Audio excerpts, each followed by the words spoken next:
Pinoy Big Brother Double Up. Napagtagumpayan na ang naunang dalawang sakripisyo. Maraming salamat. Pinilit mong tapusin ang sakripisyo. Kaya naganap na ang big harapan ni Mariel at Melay sa mga lalaki sa kani-kanilang nakaraan. Clear na po na wala na talaga kami. Buto nga siya kay Jason. Hindi ko sasaktan si Isaya. Sana kanya pwede na, napakalinaw na. Matapos makausap ni Jason si Roy. Alam na namin. Hello? Alit ka. Bistado. Aakyat tayo? Pinag-usapan natin ano ba? Aakyat tayo tapos Okay lang. naman tayo. Ano nga gusto mo? Kailangan. Si Jason agad naman pinuntahan si Isay. Pero dahil natutulog ito, iba na lang ang pinagdiskatahan niya.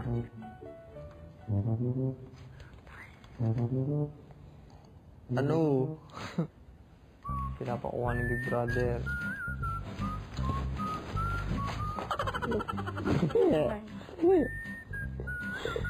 Ano? Kinukuha. Ay, chocolate. Binibigay. Ay, mag-on na kayo. Di ba hindi kami mag-on? Over, bakit naman kami mag-on? Pero bukod sa naunang dalawang sakripisyo, may isa pang harapang nag-aabang. Naghihintay ang inaasam na pakikipag-usap ng anak sa kanyang ama. May isa pang gumulat sa dalawang housemates, madaling araw ng Huwebes.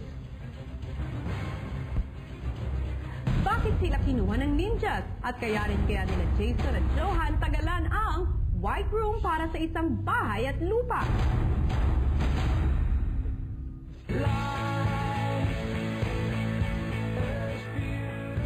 Isang araw bago ang pagpasok ng ninjas, kinamusta ni Kuya ang natitirang amang housemate na si Tibo at ang relasyon niya sa kanyang ama.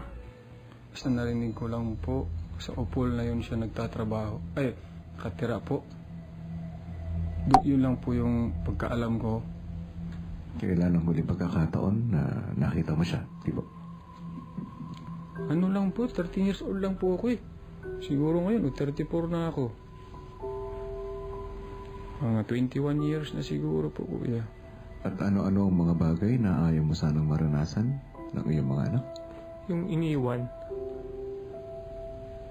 Siyempre po yung... Unang-una, hindi ko gagawin po yung... Iiwan ko sila. Hindi ko po kaya yun. Pinapakita ko sa kanila. Yung... Hindi ko naranasan sa tatay ko. Yung pag-aalaga ko sa kanila. Kung ano yung gusto nila hanggang sa kaya ko, ibinibigay ko. Isa sa iyong mga housemates Ano po yung... ay mayroong hindi magandang relasyon sa kanyang ama. Handa ka ba na magsakripisyo? Handa ako, siyempre, kuya. Isang pag-uusap ang mamamagitan sa housemate na tinutukoy ko at sa kanyang ama. Hindi po. Basta matuwa lang siya. Bubunutin ang lahat ng buhok mo sa isang kilikili.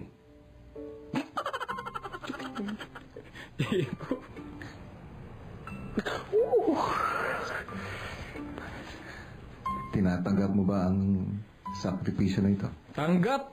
Tanggap!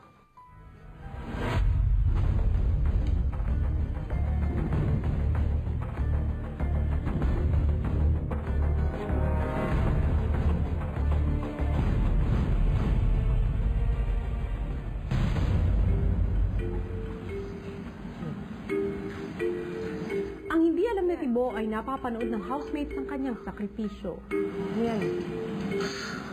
Ano yan? Hindi stringin. Hindi string. I-pluck yung armpit niya. Masakit ka.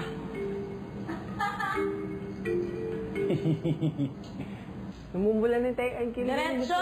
Namumula na yung kilig-kilig ni Tibo, oh. First time ko nakita yan, tol. Threading. Yun ang sabi nilang threading. Paiyak na si Tibo. Ayaw na. Gay! Wala na, tapos na. Takaw! Sakit!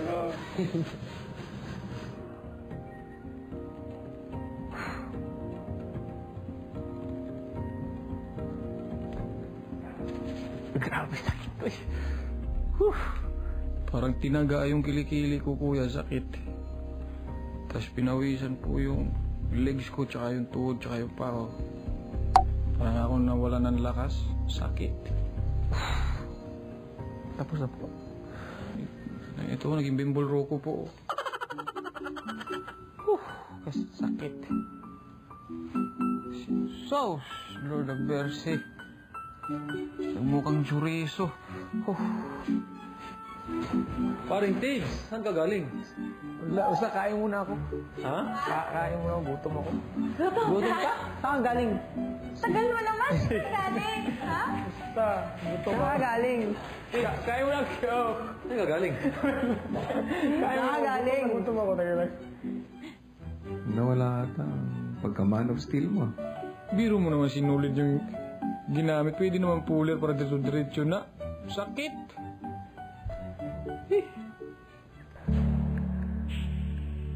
Kinagabihan ay kinamusta naman ni Kuya si Johan at ang sitwasyon nila ng kanilang pamilya. Yun, naninirahan po kami dun sa bahay ng lola ko. Elementary po ako, dun po kami tumira. Kasi nga po, yun nga po, mahirap yung buhay. Then, yung sweldo din po, parang hindi ganun na nagkakasya. Kaya kailangan din namin na makitira muna. At para kay Johan, naging malaking dahilan ng kahirapan nila ang isang mahalagang tao sa buhay niya. Sa magulang mo, meron bang kinasamahan ka ng loob? Si Papa nga po dati. Dahil? Dahil nga po minsan sa away nila ni Papa. Ay, nila ni Mama. Problema nila syempre sa hirap din po ng buhay. Pagod din si Papa sa trabaho and maraming inaasikaso. Ihayag mo ba ang sama ng loob mo sa iyong ama? Hindi po.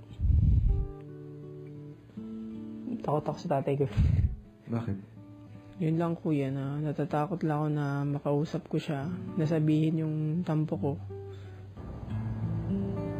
Ang pagsasakripisyo na ginawa ni Tibo, Johan, Opo. ay para mabigyan ng daan na makaharap mo ang iyong ama.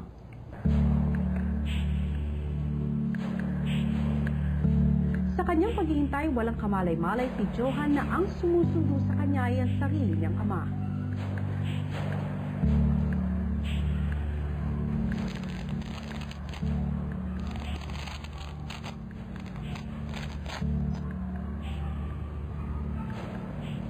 Hello.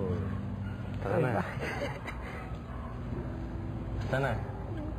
Basta. Okay ka naman dito. Dito tayo nagkausap na. Pumasok ka rito. Alam ko, sabi ng mama mo, matagal ka na may sama na loob sa akin na hindi mo masabi. Kaya natatakot ka.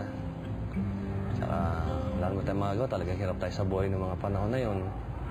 At sabihin mo yung mga gusto mo sabihin sa akin, yung galit mo. Galit ka ba sa akin? Hindi na ako galit, Mike. Nagtampo lang ako. Kasi nga, yun nga nakikita ko nag-aaway kayo ni Mama. Tapos nagbabalik-balik yung mga nangyari sa inyo. Nahirapan lang ako na makita kayong ganun. Tapos yung mga nagkakasugat kayo. Kasi mahirap nga para sa akin yun. Panganay ako tapos yung may sinasabi ka na gusto mo wala ka ng tatay. Yun, gumanon ka. Sabi ko, hindi ko kaya tanggapin yun. Isip ko parang gusto mo na kami iwan o gusto mo na mawala. Paano naramdaman ko nga, parang wala rin ako silbi. Diba? Lahat ng pagsisikap ginawa ko naman, talagang hindi natin kaya. Ang hirap ng nararamdaman namin ng nanay mo.